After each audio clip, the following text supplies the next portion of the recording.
सुगुरु शरणं विघ्नहरणं मिटे मरणं सहज हो मन जगे चेतन करे दर्शन स्वयं के हम बने अरहम बने अरहम बने अरहम बने अरहम।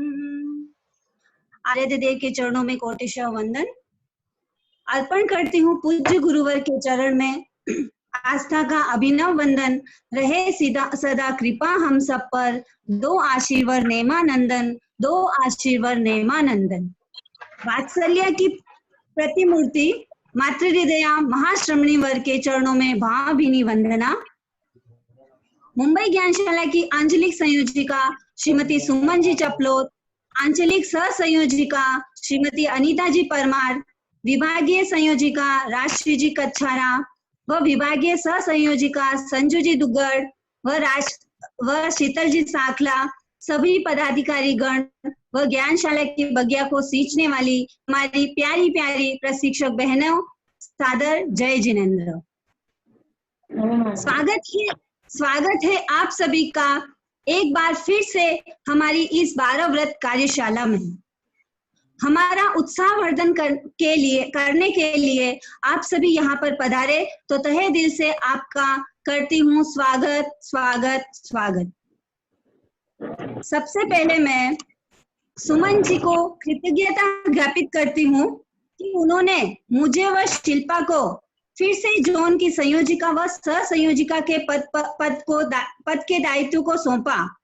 एक बार फिर से आपका बहुत बहुत आभार। प्रयास रहेगा हमारा कि हम आपके भरोसे पर खरे उतरे।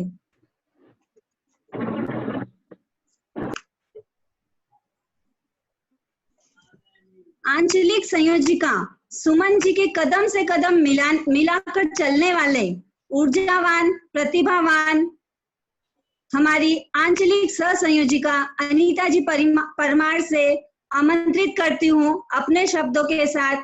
नम्र निवेदन अनीता जी परमार से। अनीता जी। हाँ। वंदे अरहम वंदे गुरुवरम वंदे सच्चम। आचार्य श्री महाश्रमण जी के चरणों में शत वंदन। मातृ हृदया साध्वी प्रमुखा श्री जी के चरणों में शत वंदन। मुंबई में विराजित सभी चारित्र आत्माओं को वंदन। आंचलिक संयोजिका सुमन जी चपलोत, विभागीय संयोजिका राश्री जी, विभागीय सह संयोजिका शीतल जी,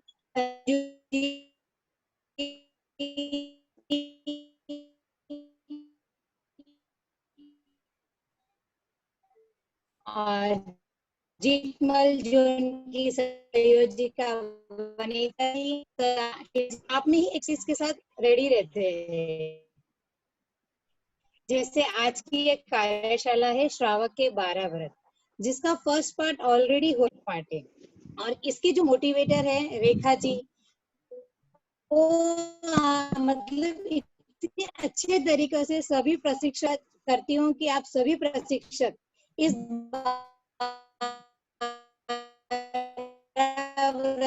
को अपने जीवन में उतारने की कोशिश करें और आपके उज्जवल भविष्य के लिए शुभकामना। इसके साथ बहुत बहुत धन्यवाद अनीता जी आपका। ओम अरहम। हमने कर ले, हमने पहली कार्यशाला में जाना, धर्म चर्चा कितनी भी कर ले, आचरण व व्यवहार में पवित्रता सबसे जरूरी है। इसीलिए सही ज्ञान का जितना महत्व है उतना ही महत्व है हमारे आचरण का। दोनों के कॉम्बिनेशन से ही मोक्ष मिलता है या मोक्ष के मार्ग पर हम आगे बढ़ सकते हैं। हम गृहस्थ पूर्ण रूपों से त्याग व व्रतों का पालन नहीं कर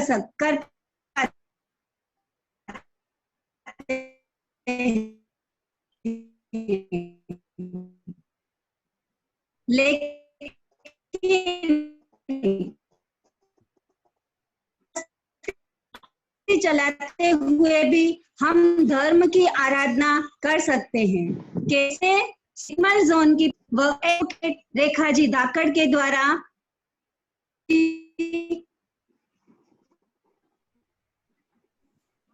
सभी को सादर जय जिनेन्द्र। रेखा भाभी जी। हाँ,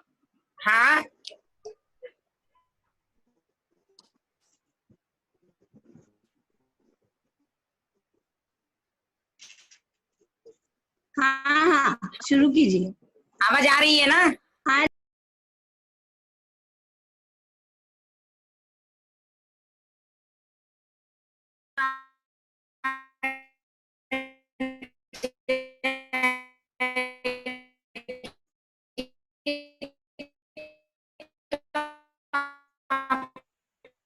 छोटा बच्चा भी 12 व्रती बन जाएगा। के लिए तो हम श्रावक की और पांचवें गुणस्थान में डिफरेंस क्या है? तो चौथा गुणस्थान जो है वहां पर सम्यक्त्व है, सही श्रद्धा भी है, सब कुछ जानते हैं, सत्य भी जानते हैं त्याग करना चाहिए, प्रत्याख्यान करना चाहिए, पर उनमें त्याग करने की क्षमता नहीं होती है। क्यों? क्योंकि उनके अप्रत्याख्यानावरण कषाय का उदय रहता है और हम में वह एबिलिटी है कि हम त्याग प्रत्याख्यान कर सकते हैं, छोटा ही सही पर हम कर सकते हैं। इस प्रसंग में एक घटना आती है जो मैं आपके साथ शेयर करने चाहूंगी कि जो त्याग करता है वो कैसे देवताओं से भी महान हो जाता है। तो दशार्ण भद्र राजा की घटना आती है। दशार्ण भद्र राजा जो है वो भगवान महावीर के दर्शन करने जा रहा था। तो उसने सोचा कि मैं अपना सब जितना भी रिद्धि है सिद्धि है वो सब लेके दर्शन करने जाऊंगा, तो लोगों को पता चलेगा कि मैं कितना पावरफुल हूँ, मेरे में कितना है, मैं इतना रिद्धि सिद्धि से संपन्न हूँ। तो वो दर्शन करने जा रहा था अपनी पूरी सेना लेके, हाथी पे सवार होके, जितना भी उसके पास धन दान था, घोड़े सब लेके वो जा रहा था। तो उस समय इंद्र ने स्वर्ग से देखा कि दशार्ण भद्र के मन में अहंकार आ गया है। तो उसने भी क्या किया, उसने दशार्ण भद्र को नीचा दिखाने के लिए कि इंसान में इतनी रिद्धि सिद्धि नहीं होती है जितनी देवता में होती है, तो वो दिखाने के लिए इंद्र भी अपनी जितनी रिद्धि सिद्धि थी उसके साथ आया। तो उसका जो हाथी रहता है उसकी 8 सूंड रहती है, उसके कान पे वो कमल वगैरह सब पंखुड़ियां लगी हुई रहती है, तो वो उतना सब लेके वो वहां पर दर्शन करने के लिए आया। तो जब दशार्ण भद्र ने देखा, अरे इंद्र के सामने तो मेरी रिद्धि कुछ भी नहीं है। हेलो, आ रही है आवाज?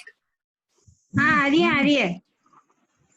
हाँ, तो दशार्ण भद्र ने देखा कि अरे यहाँ पर तो मेरा अहंकार टूट रहा है, क्योंकि मैं सोच रहा था कि मैं सबसे रिद्धिवान हूँ और मैं ये जो मेरी रिद्धि बताऊंगा और मैं सबसे ऊंचा बन जाऊंगा, सब लोग मुझे मेरी प्रशंसा करेंगे, पर ये इंद्र ने तो मैंने जो सोचा था उस पर पानी फेर दिया है। तो अब वो अपनी रिद्धि बताना, ये अपनी रिद्धि बताना, फिर भी दशार्ण भद्र की जो रिद्धि है वो कम ही होनी थी। तब दशार्ण भद्र ने क्या किया, अपने आप को ऊंचा रखने के लिए भगवान महावीर के पास जाकर उनको कहा कि भगवान मुझे संयम व्रत स्वीकार करना है, मुझे 5 महाव्रतधारी साधु बनना है। और उन्होंने उसी समय वहां पर दीक्षा ले ली भगवान महावीर से। तब इंद्र ने अपने हाथी से उतरकर दशार्ण भद्र राजा को वंदना की और कहा, आपके त्याग के सामने मेरा ऐश्वर्य कुछ भी नहीं है। तो यहाँ पर त्याग की जो महिमा है ये बताई गई है कि त्याग के सामने देवता भी झुक जाते हैं। और यो भी कहा जाता है कि एक दिन का दीक्षित भी साधु अगर होता है तो उसको भी देवता भी वंदना करते हैं और गृहस्थ भी वंदना करते हैं। पर अब हमें पता है कि दीक्षा लेना, खाने इतना आसान नहीं है। हमको ये पता है कि वहां पर खाना इजीली मिल जाएगा, तो मनुहार कर करके खाना देंगे, लेकिन फिर भी वो खाना हम लोग नहीं खा पा रहे हैं, मनुहार करके खिलाते हैं। यहाँ पे हम लोगों को डांट के खिलाएंगे तो भी हम लोग वो खाएंगे। हमें पता है यहाँ पर कितनी तकलीफें हैं संसार में, फिर भी आवाज कट हो रही है। क्या आपके यहाँ पे नेटवर्क का प्रॉब्लम रहेगा? जो भी मैसेज कर रहे हैं कि आवाज कट हो रही है,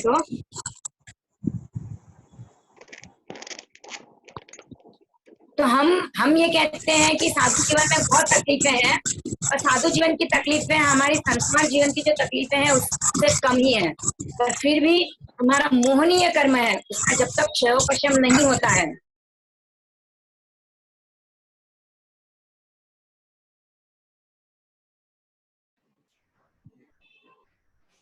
म्यूट वीडियो। ठीक है, आवाज आ रही है?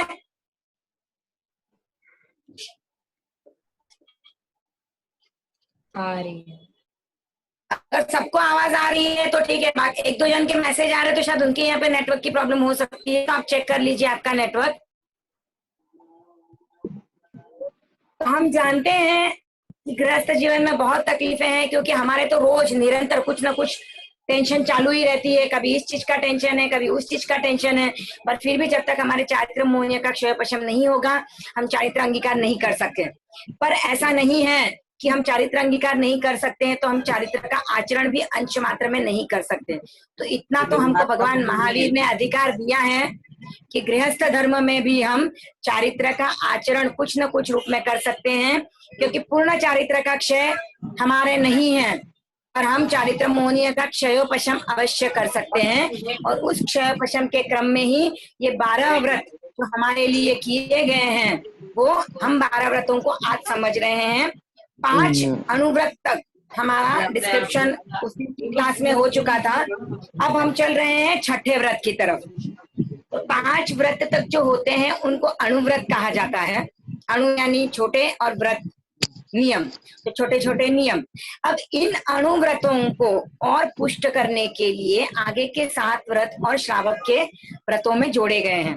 तो जो पहले 3 हैं यानी 6 से लेकर 8 तक के, जो भी अपने आप को म्यूट नहीं किए हैं प्लीज सब लोग म्यूट कर लीजिए ताकि सबको आवाज प्रॉपर सुनाई देगी। आपको कुछ डाउट है तो आप बाद में पूछ सकते हो, आपको टाइम दिया जाएगा।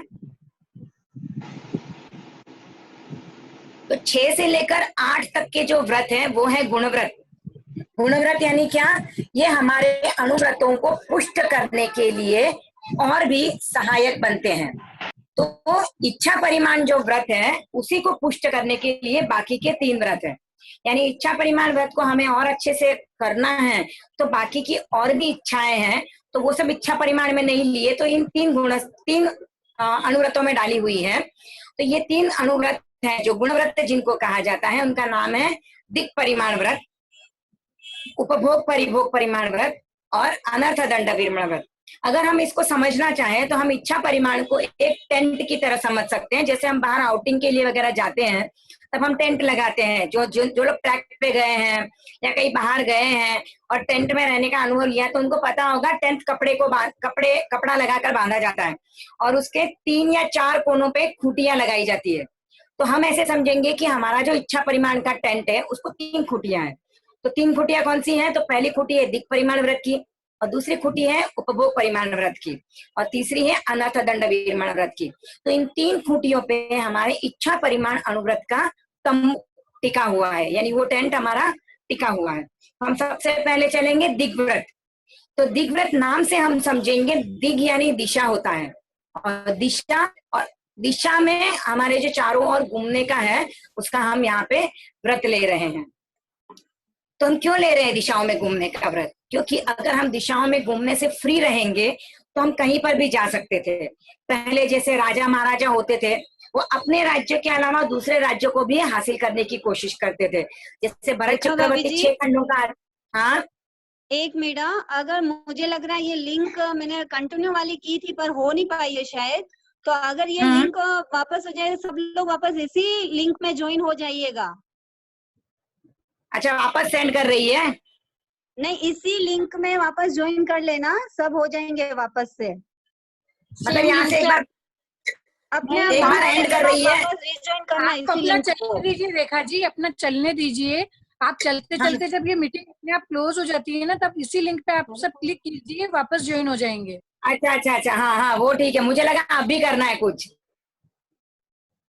ओके, तो दिक् व्रत यानी दिशाओं का व्रत। तो दिशाओं में हम परिमाण क्यों करना चाहते हैं? क्योंकि क्षेत्र विस्तार यानी जो लोग दूसरों के राज्यों को हस्तगत करना चाहते हैं, और दूसरा है व्यापार विस्तार। तो अगर हम अभी जैसे मैं सायन कोलीवाड़ा में रहती हूँ, मेरा बिजनेस अगर सायन कोलीवाड़ा में चल रहा है, पर जब तक मैं दिशाओं का परिमाण नहीं करूं तो मैं बाकी क्षेत्रों में भी जाने के लिए खुली हूँ। तो श्रावक जो होता है वो दूसरे एरियाज में जाके अपनी एक लिमिट करता है कि इस एरिया के बाहर जाकर मैं बिजनेस नहीं करूंगा। क्यों नहीं करना चाहिए? इसका रीजन ये है कि आपको जितना चाहिए उतना आपके क्षेत्र में मिल रहा है। अब अगर आप दूसरे क्षेत्रों में जा रहे हैं तो वहां के क्षेत्रों में भी अगर आप बिजनेस करोगे तो वहां के लोगों को कैसे मौका मिलेगा? वहां के लोग कैसे अपना जीवन यापन कर पाएंगे। तो ये एक इस चीज में सोचा गया है कि आप अपने क्षेत्र की सीमा कर लीजिए। जैसे मैं साइन कोलीवाड़ा से लेकर मैं आसपास के मेरे समझो 100 किलोमीटर 200 किलोमीटर तक के एरिया में जाके मैं व्यापार करूंगी, पर उसके आगे मुझे नहीं जाना है। तो ये अपनी सीमा हो गई। अगर हम जैसे हम बोल रहे हैं कि मैं 100 साड़ियां रखूं, तो 100 साड़ियों तक मैं रख सकती हूँ, पर 100 के आगे मुझे नहीं रखनी। तो वैसे ही मैंने जब सीमा कर ली कि मैं जहां पर हूं वहां से 100 किलोमीटर आगे ईस्ट में, वेस्ट में, नॉर्थ में और साउथ में मैं जाके व्यापार नहीं करूंगी। तो ये ऐसे होता है जैसे हमने कहा कि हम त्याग करते हैं तो 6 काय के जीवों का वरदान मिलता है। वैसे ही हम अगर उस क्षेत्र में नहीं जाते हैं तो उस क्षेत्र के लोगों को व्यापार करने का मौका मिल जाता है। अब जैसे हम जियो का एग्जाम्पल ले लें, रिलायंस जियो ने क्या किया, उसने अपना क्षेत्र बढ़ाया। कितना क्षेत्र बढ़ाया, पूरी जितनी भी दूसरी नेटवर्किंग कंपनी थी उनको सबको कैप्चर कर लिया, यानी उन सबको इस तरह से मतलब बोल सकते हैं एक तरह से हैंडीकैप कर दिया है। जैसे जियो करे वैसे उनको भी करना पड़ रहा है। जियो ने प्लान शुरू किया फ्री ऑफ चार्ज, अनलिमिटेड, शुरुआत में जो किया अनलिमिटेड और फ्री ऑफ चार्ज, कोई पैसा नहीं है, आपको सिर्फ सिम लेना है, आप फ्रीली कॉल कर सक रहे हो, आप इंटरनेट यूज कर सक रहे हो। तो इस वजह से क्या हुआ, अब लोगों की मनोवृत्ति ये रहती है कि मुझे फ्री में मिल रहा है, तो हमने सबने ले लिया। पर इस वजह से जितनी बाकी की पहले की मोबाइल की कंपनियां थी उनको कितना लॉस हुआ, तो उन्होंने भी फिर जियो को फॉलो किया। तो ये जो चीजें होती है एक क्षेत्र विस्तार में आती है, यानी आप इतने से सेटिस्फाइड नहीं हो, आपको बहुत चाहिए बहुत चाहिए। तो जियो ने यही किया। अब जियो ने क्या किया, 399 में शुरू किया, तो एयरटेल, वोडाफोन सबको 399 में देना पड़ रहा है। अगर बेचारों को नुकसान भी हो रहा है भी उनको सहन